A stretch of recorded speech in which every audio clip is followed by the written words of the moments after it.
Hello friends, मैं हूँ UM उस्मानी और आज की वीडियो में हम लोग पढ़ने जा रहे हैं valuation of goodwill. Valuation of goodwill पर ये हमारी थर्ड वीडियो है, यानी ये पार्ट 3 है इसका। फर्स्ट पार्ट में हमने ये समझाया था कि गुडविल होती क्या है, गुडविल के का जितना भी थ्योरी पार्ट था ज़्यादा से ज़्यादा कवर करने की कोशिश की थी। सेकेंड पार्ट जो था उसमें हमने सिंपल एवरेज प्रॉफिट मेथड पढ़ाया था और आज की जो वीडियो है ये हमारा थर्ड पार्ट है वैल्यूएशन ऑफ गुडविल पे। इसमें हम पढ़ेंगे कि एवरेज प्रॉफिट मेथड के अकॉर्डिंग गुडविल निकालना, वो भी एडजस्टेड प्रॉफिट की हेल्प से। तो आज जो हम लोग कुछ नया करने वाले हैं वो हम सीखेंगे कि एडजस्टेड प्रॉफिट कैसे कैलकुलेट किया जाता है। तो एडजस्टेड प्रॉफिट कैलकुलेट करने के लिए हमें पहले कुछ टर्म्स समझने होंगे, कुछ पॉइंट्स को समझना होगा, जिसमें से पहला पॉइंट है एबनॉर्मल इनकम और प्रॉफिट। तो अब हम ये देखते हैं कि एबनॉर्मल इनकम और प्रॉफिट होता क्या है। देखिए, जब हम बिजनेस करते हैं तो बिजनेस में आमतौर से जो प्रॉफिट हो रहा होता है बिजनेस को रन करने में, और जो डेली इनकम आ रही होती है या एक रेगुलर टाइम पीरियड के बाद इनकम हमारे पास आ रही होती है बिजनेस में, उसे हम बिजनेस इनकम या नॉर्मल इनकम कहते हैं। ठीक है, तो बिजनेस में जो इनकम होती है वो हमारी नॉर्मल इनकम होती है। ऐसी कोई इनकम जो हमारे पास रेगुलर ना आ रही हो, एक फिक्स टाइम पीरियड के बाद ना आ रही हो, ऐसी इनकम को हम एबनॉर्मल इनकम या एबनॉर्मल प्रॉफिट कहते हैं, जो कभी कभी हो जाता है ऐसे प्रॉफिट या ऐसी इनकम। तो अगर किसी भी तरह का एबनॉर्मल इनकम या नॉन रिकरिंग इनकम हो रहा है, नॉन रिकरिंग मतलब, रिकरिंग का मतलब होता है बार बार होना, नॉन रिकरिंग का मतलब होता है कभी कभी होना, जो चीज़ बार बार ना हो।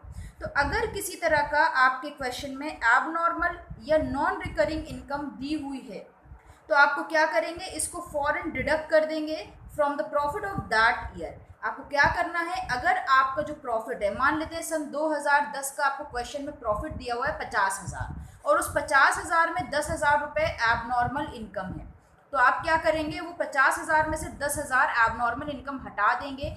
कभी भी बिजनेस में गुडविल कैलकुलेट करते टाइम हम लोग एबनॉर्मल इनकम को इंक्लूड नहीं करते हैं। ठीक है, तो 10,000 हटा देंगे, बचे हुए 40,000 पर आप क्या करेंगे, गुडविल कैलकुलेट करेंगे। अब कुछ एग्जाम्पल ले लेते हैं, समझते हैं कि एबनॉर्मल इनकम किस तरह की हो सकती है। जैसे कि profit on sale of plant, या किसी भी असेट को अगर आप बेच रहे हो, उसको बेचने पे प्रॉफिट हो रहा है, तो वो आपकी एबनॉर्मल इनकम है। क्यों एबनॉर्मल इनकम है? क्योंकि आप बिजनेस की जो असेट है उनको रोज रोज तो बेचते नहीं हो, कभी कभी बेचते हो, तो जाहिर सी बात है जो प्रॉफिट हो रहा है असेट को बेचने पे, ये भी कभी कभी होगा। ठीक, तो जो रोज ना हो रहा हो या मंथली एक फिक्स टाइम पीरियड के अंडर ना हो रहा हो, ऐसे इनकम हमारी एबनॉर्मल इनकम कहलाती है।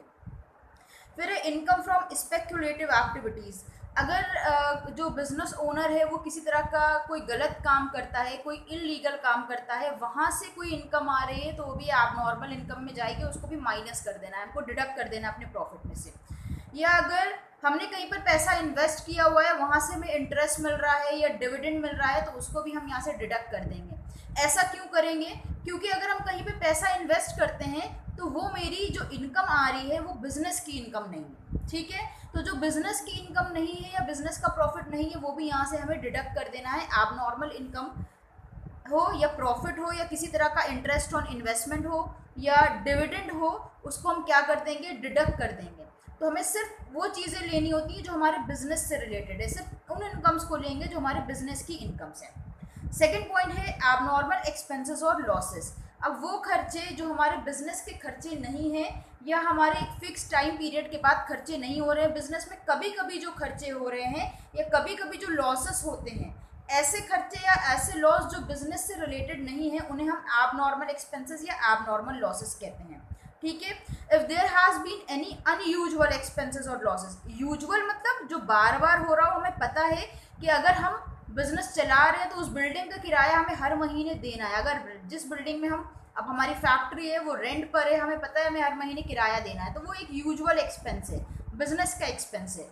बट कभी कभी जो खर्चा हो रहा है वो कैसा है, अनयूजुअल एक्सपेंस है। तो अगर किसी तरह का अनयूजुअल एक्सपेंस या अनयूजुअल लॉस हो रहा है किसी भी ईयर में, तो हम उसको क्या करेंगे, ऐड कर लेंगे उस ईयर के प्रॉफिट से। क्यों ऐड करेंगे? आपका लॉस हो गया, आपने उसको माइनस कर दिया, जबकि वो आपका बिजनेस का लॉस नहीं था, तब भी बिजनेस के प्रॉफिट से माइनस कर दिया। गलती हुई ना माइनस करके, तो गलती को सुधारेंगे कैसे, वापस से ऐड कर लेंगे। तो क्या एग्जाम्पल होते हैं उसके, जैसे लॉस फ्रॉम फायर, आग लगने से नुकसान हो गया, loss on sale of plant या कैपिटल एसेट, किसी भी तरह की आप असेट बेच रहे हो उस पर आपको लॉस हो गया, तो वो भी आपका एबनॉर्मल लॉस कहलाएगा, उसको भी आपको ऐड कर लेना है। थर्ड हमारे पास आ जाता है मैनेजरियल रिम्यूनरेशन। बिजनेस में जो भी लोग काम कर रहे हैं, अगर हम उनको किसी भी तरह का पैसा दे रहे हैं तो वो हमारा एक्सपेंस है।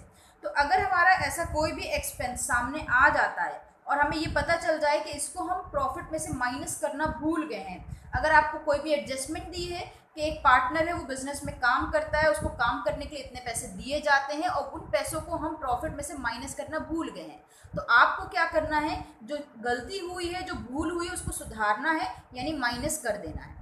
आगे कह रहे हैं if any salary, commission, interest on capital of partners या डायरेक्टर का रिम्यूनरेशन, किसी भी तरह का कोई भी एक्सपेंस जो हमें किसी पार्टनर को, डायरेक्टर को या बिजनेस ओनर को पे करना है, और not recorded in the books of accounts, अगर उन्हें बुक्स ऑफ अकाउंट में रिकॉर्ड करने से भूल गए हैं, then such amount will have to be deducted, तो हमें उस अमाउंट को क्या करना है, डिडक्ट कर देना है, यानी माइनस कर देना है।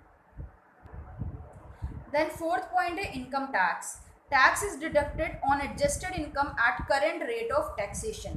अगर क्वेश्चन में इनकम टैक्स की परसेंटेज दी है, ये अमाउंट दी है और बता दिया कि आपने टैक्स डिडक्ट नहीं किया है, तो आपको क्या करना है, उस इनकम टैक्स को डिडक्ट कर देना है। ठीक है, तो टैक्स हमेशा क्या किया जाएगा, अगर आपको क्वेश्चन में दिया है और उसको डिडक्ट नहीं किया गया है तो आपको डिडक्ट कर देना है। तो ये कुछ पॉइंट्स थे जो हमें ध्यान रखना है, जैसे किसी भी तरह की एबनॉर्मल इनकम है तो उसे माइनस कर देना है, अगर कोई एबनॉर्मल लॉस माइनस हो गया है गलती से तो उसे ऐड कर लेना है, किसी भी तरह का कोई बिजनेस का खर्चा है, किसी ओनर को कोई पैसे देने हैं वो आप देने से भूल गए तो आपको क्या करना है, माइनस करना है, अगर टैक्स वगैरह पे करना है और आपने नहीं डिडक्ट किया तो उसको भी हम माइनस कर देंगे। अब हम चलते हैं इसके प्रैक्टिकल क्वेश्चन की तरफ। क्वेश्चन है हमारे सामने, इसमें कह रहे हैं a limited purchase business with effect from 1 January 2018। तो 1 जनवरी 2018 में ए लिमिटेड ने क्या करा है, एक बिजनेस परचेज किया है। It was agreed that the firm's goodwill to be valued at 2 years purchase. ऐसा माना जा रहा है कि फर्म की जो गुडविल है वो 2 ईयर्स परचेज के बेसिस पे हमें कैलकुलेट करना है। Of normal average profit of the last 3 years, पिछले 3 सालों का हमें प्रॉफिट लेना है और उस एवरेज प्रॉफिट के बेसिस पे क्या करना है, गुडविल कैलकुलेट करना है। The profit of these business for the last 3 years are as follows. पिछले 3 सालों का 2018, 2019 और 2020 का प्रॉफिट दिया है। इस प्रॉफिट में कुछ पॉइंट भी दिए हैं, देखिए 2018, 2019 और 2020 3 सालों का प्रॉफिट है। 2018 में कह रहे हैं including N abnormal gain of 10,000। क्या इंक्लूड है, एबनॉर्मल गेन इंक्लूड है, वो भी 10,000 रुपये का, तो एबनॉर्मल गेन हम माइनस कर देंगे। फिर कह रहे हैं 2019 में क्या हुआ है, after charging N abnormal loss of 20,000, यहाँ पर क्या चार्ज किया गया है, एक एबनॉर्मल लॉस चार्ज कर लिया गया है। तो लॉस है, अगर आपने उसको माइनस कर दिया है यानी चार्ज कर दिया तो वापस से ऐड कर लेंगे। 2020 में कह रहे हैं 90,000 का प्रॉफिट हुआ है, but excluding 10,000 as insurance premium on firm's property now to be insured. अब हमें क्या करना है, फर्म की एक प्रॉपर्टी है वो इंश्योर्ड करा ली गई, उसका इंश्योरेंस कराया गया है, उसके लिए प्रीमियम 10,000 पे करना है, तो उसको हम क्या करना है, एक्सक्लूड करना है, हटा देना है। तो आगे बोल रहे हैं calculate the value of firms goodwill, हमें फर्म की गुडविल की वैल्यू कैलकुलेट करना है। तो जब भी आपको प्रॉफिट या लॉसेस दिए हो और उसके आगे इस तरह से एडजस्टमेंट्स दी हो तो आपको पहले एडजस्टेड प्रॉफिट निकालना पड़ेगा। तो सबसे पहले हम लोग क्या करेंगे, यहाँ पर हेडिंग डाल लेंगे calculation of adjusted profit, adjusted profit 2018, 19, 20 3 सालों का दिया हुआ है, तो यहाँ लिख लेते हैं 2018, 2019, 2020। अब देखते हैं इन 3 सालों का हमें कितना प्रॉफिट दिया हुआ है, 80,000, 1 लाख, 90,000। तो लिखते हैं यहाँ पर 80,000, 1 लाख एंड 90,000। 80,000 के आगे बोल रहे हैं including N abnormal gain of 10,000, abnormal gain है और उसको ऐड कर लिया है, तो हम क्या करेंगे, एबनॉर्मल गेन जो गलती से ऐड हुआ है उसे माइनस कर देंगे। तो यहाँ पे माइनस कर देते हैं 10,000 रुपीज़, तो इनका एडजस्टेड प्रॉफिट आ जाएगा 70,000 रुपीज़। सेम ऐसे 2019 में कह रहे हैं after charging N abnormal loss of 20,000, यानी ये जो 1 लाख रुपए आए हैं ये 20,000 का एबनॉर्मल लॉस माइनस करने के बाद आए हैं। तो हम क्या करेंगे, इसको ऐड कर लेंगे, जो चीज़ें गलती से डिडक्ट हो गई हैं बिजनेस की नहीं है उन्हें ऐड कर लेना है। तो ये हो गया 1,20,000। फिर यहाँ पे 10,000 इंश्योरेंस प्रीमियम के हमें डिडक्ट करने हैं, तो यहाँ पर माइनस कर देते हैं 10,000 फॉर इंश्योरेंस प्रीमियम, ये आ गया 80,000। ठीक। तो 3 सालों का हमें प्रॉफिट मिल गया है। अब हम क्या करेंगे, अपने इस एडजस्टेड प्रॉफिट को ऐड करेंगे तो निकल कर आ जाएगा टोटल एडजस्टेड प्रॉफिट। तीनों को ऐड करने पर आ जाएगा 2,70,000। अब जितना भी हमारा एडजस्टेड प्रॉफिट आया है इससे हम कैलकुलेट कर लेंगे एवरेज प्रॉफिट। तो यहाँ पर निकाल लेते हैं हम एवरेज प्रॉफिट। एवरेज प्रॉफिट निकालने के लिए हम अपना टोटल प्रॉफिट ले लेंगे 2,70,000 और जितने सालों का प्रॉफिट है नंबर ऑफ ईयर से डिवाइड दे देंगे। तो यहाँ पर 3 सालों का प्रॉफिट है तो 3 से डिवाइड दे देंगे, निकल कर आ जाएगा 90,000। एवरेज प्रॉफिट आ गया। अगला स्टेप हमारा हो जाएगा गुडविल निकालना। गुडविल निकालने का हमारा फॉर्मूला होता है average profit multiply by number of year purchase.